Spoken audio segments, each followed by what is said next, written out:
சென்னை எழும்பூரில் தமிழக பாஜக சார்பில் பகல்காம் சம்பவத்தை கண்டித்து கண்டன ஆர்ப்பாட்டம் நடைபெற்றது.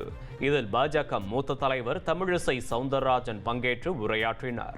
அப்போது பேசிய அவர், மத்திய அரசின் உத்தரவுப்படி தமிழகத்தில் உள்ள பாகிஸ்தானியர்களை வெளியேற்றாவிட்டால் முதல்வர் பின்விளைவுகளை சந்திக்க நேரிடும் என ஆவேசமாக பேசினார்.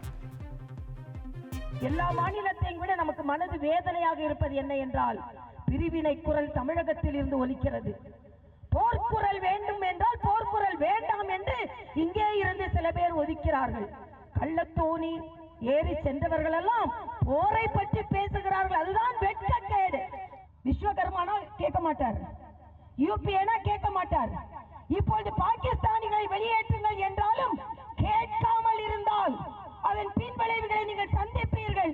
அதனால் யார் யார் பாகிஸ்தான்கள் சட்ட எதிராக இங்கே இருக்கிறார்களோ அவர்களை வெளியேற்ற வேண்டும் என்று கேட்டு, இங்கே உள்ளவர்கள் அனைவரின் உணர்வும் நம் உணர்வும் ஒன்றுதான். இத்தனை தலைகளும் இத்தனை இதயங்களும் நம் பாரத பிரதமர் நரேந்திர மோடியோடு பாகிஸ்தானை எதிர்ப்பதில் அனைவரும் ஒன்று கூடி இருக்கிறோம் என்று சொல்லி விடைபெறுகிறேன். நன்றி, வணக்கம். உங்கள் தந்தி ஒன் தொலைக்காட்சியில் கர்ணன் தினமும் மாலை 5 மணிக்கு காண தவறாதீர்கள்.